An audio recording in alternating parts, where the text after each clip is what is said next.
이 본문의 문맥은 교회 안에 갈등, 문제, 분쟁을 다룹니다. 그러면서 진리를 거스리다를 말합니다.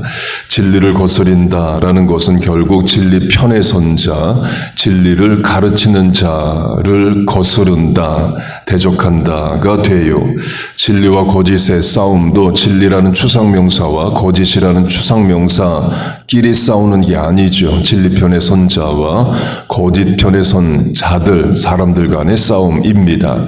Creation Theory, 창조론과 Evolution Theory, 진화론의 싸움도 Theory끼리 싸우는 게 아니죠. 창조론을 믿는 사람과 진화론을 믿는 사람들이 공립학교 교육 문제를 놓고 또 그렇게 사람들이 싸우게 되는 겁니다. 그저께 고라 이야기를 했습니다. 본문에 거스르다가 모세 고라 이야기에도 나옵니다. 고라가 모세를 거스르니라. 이때 모세를 거스른다는 것은 결국 하나님을 거스르는 게 됩니다. 하나님이 모세를 통해 일하시고 모세가 하나님 편에 섰는데 모세를 거스른다는 것은 하나님을 거스르는 거예요. 그래서 내가 보이지 않는 하나님을 어떻게 거스를 수 있느냐? 하나님이 쓰시는 사람을 대적하는 게 그게 하나님을 거스르는 거예요. 그리고 디모데후서 3장을 보면 얀네와 얀브레가 모세를 대적한 것 같이 저희도 진리를 대적하니로 얀네와 얀브레 같은 사람이 있었다를 바울이 말합니다. 얀네와 얀브레가 누구냐? 전에 얀네와 얀브레를 말하는 디모데 후서의 내용을 말씀드리겠습니다.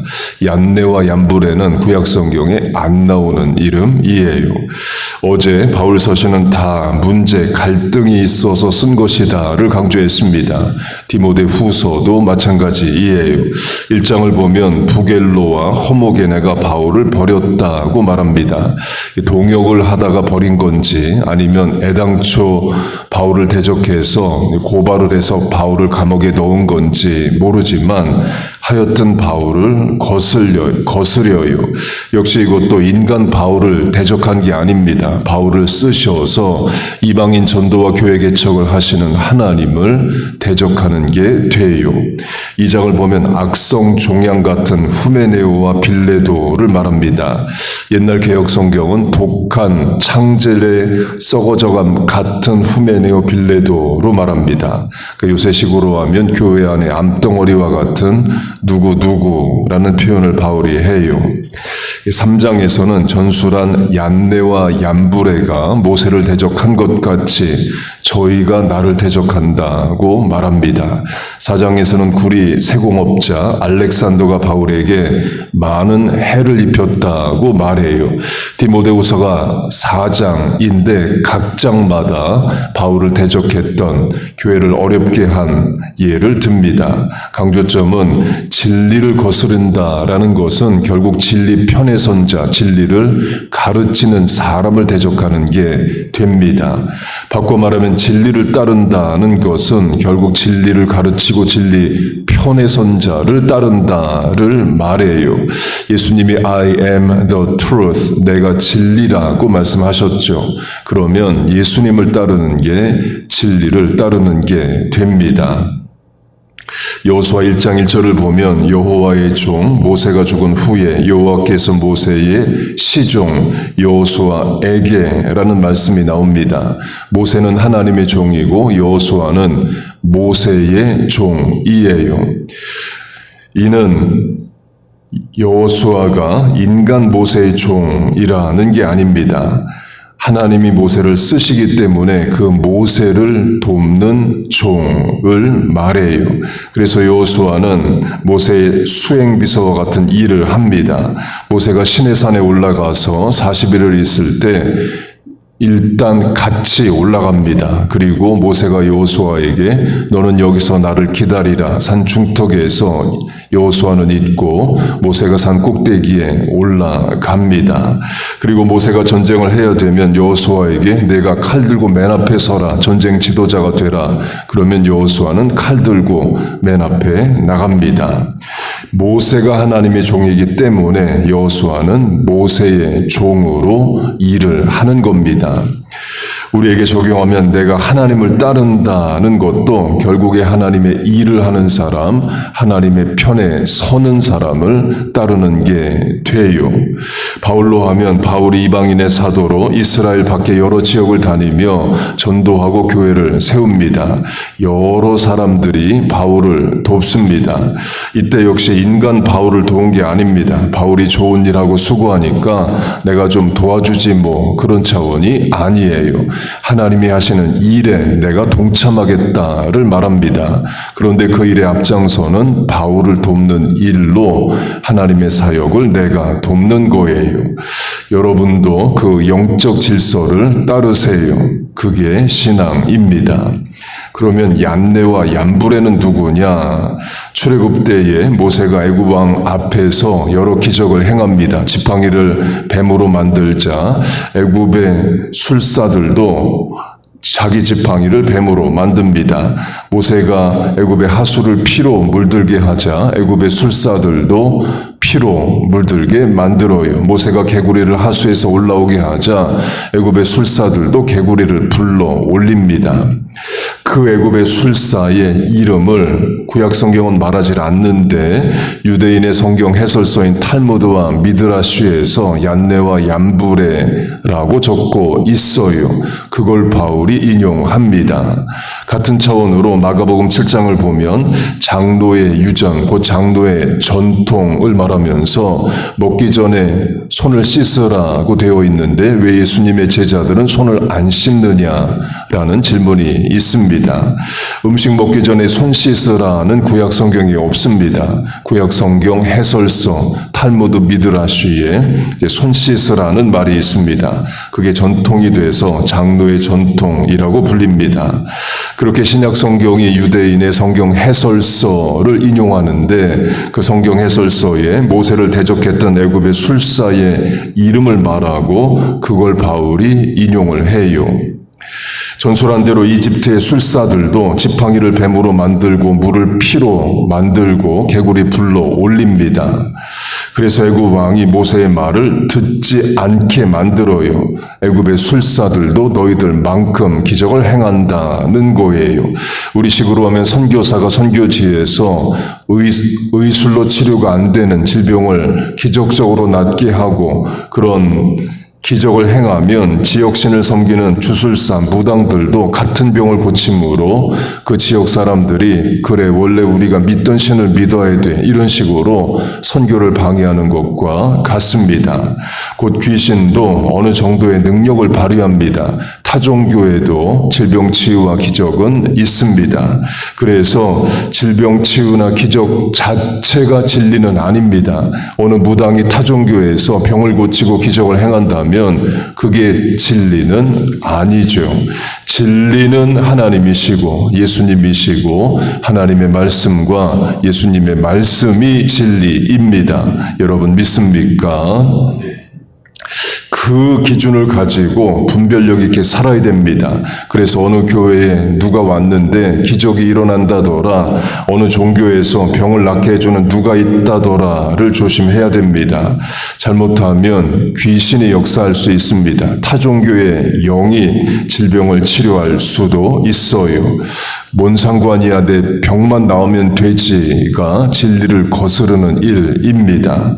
냉정하게 말하면 하나님이 안 고쳐주시는 내 병을, 하나님께 기도해도 응답 없는 내 병을 무당을 통해 타종교를 통해 고치겠다, 그 자체가 진리를 거스리는 죄이에요.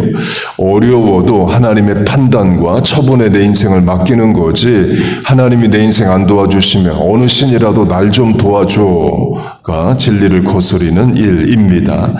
그러나 사람이 급하면 누구든 어느 신이든 내 병 좀 고쳐줘, 문제 좀 해결해줘의 마음이 있어요.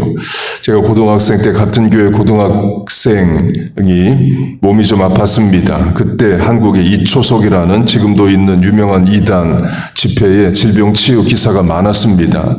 근데 그 학생이 거기 가보겠다는 거예요. 누구든 내 병을 좀 고쳐달라는 마음이 있는 거죠. 사울 왕이 두 번의 불순종으로 하나님으로부터 버림을 받습니다. 선지자 사무엘도 사울을 만나주질 않아요. 아예 사무엘이 이제 죽습니다. 그러면 더 이상 하나님께 접근할 방법이 없죠. 사무엘은 없고 하나님은 기도해도 응답하지 않으십니다. 그러자 사울이 엔돌의 무당을 찾아갑니다. 그 자체가 진리를 거스리는 일이에요. 성도가 전봐주는 스님이나 무당 앞에 가서 뭘 묻는다는 것과 같습니다. 그리고 그 엔돌의 무당은 죽은 사무엘을 불러 올립니다. 무당이 죽은 사무엘과 대화하고 그걸 사울에게 전해줍니다. 그 무당에게 불려나온 사무엘이 진짜 사무엘일까요? 우리식으로 하면 부모님 돌아가셨는데 꼭 이 말을 해드리고 싶은데 돌아가셔서 못하고 있습니다. 그래서 하나님께 이런 기도를 합니다. 하나님, 꿈에 한 번이라도 부모님 나타나게 하셔서 내가 이 말은 부모님에게 꼭 하게 해주세요 했는데 꿈에 안 나타납니다.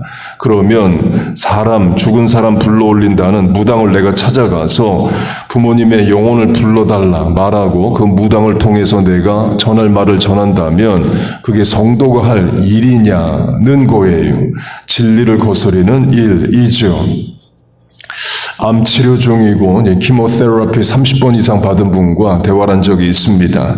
그분 이런 이야기를 했어요. 자기가 병에 드니까 어느 교회에 누가 왔는데 가서 안수 받아보자, 또 내가 아는 누가 질병치유에 은사가 있는데 가보자, 이런 말이 계속 들리더랍니다.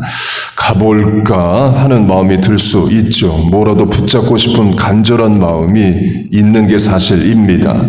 그런데 잘 분별해야 됩니다. 신유의 은사 있는 사람 100명을 만나서 한 명이라도 나오면 되는 거 아니냐.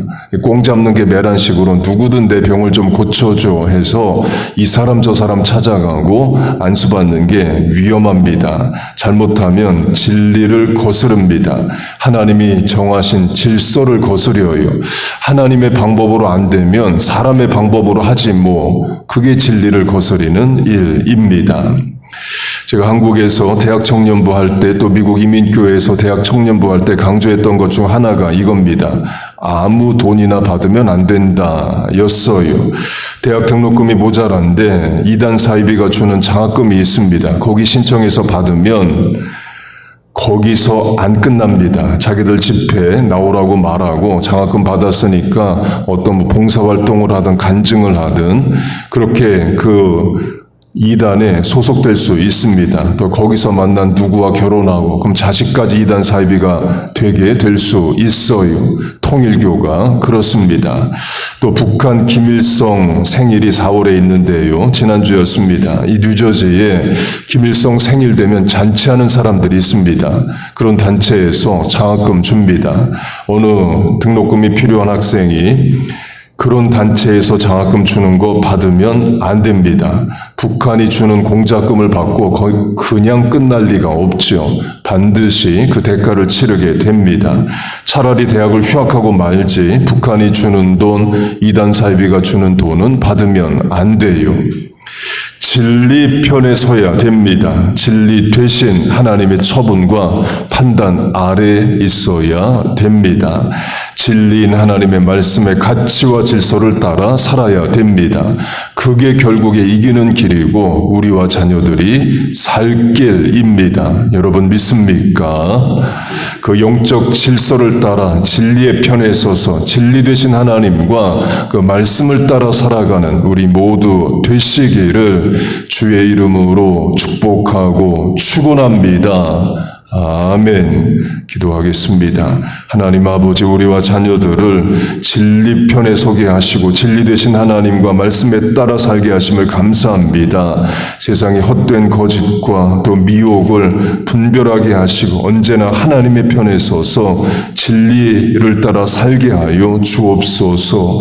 하나님이 새벽에도 하나님의 편에 서고 말씀을 따라 사는 성도들 모였습니다. 하루 첫 시간 하나님 앞에 드리며 새벽을 깨우는 이 성도들의 실천에 은혜와 복을 내려 주옵소서. 입술을 열어 간구하는 기도에 긍휼히 여기시사 응답하여 주옵소서. 예수님의 이름으로 기도하옵나이다. 아멘.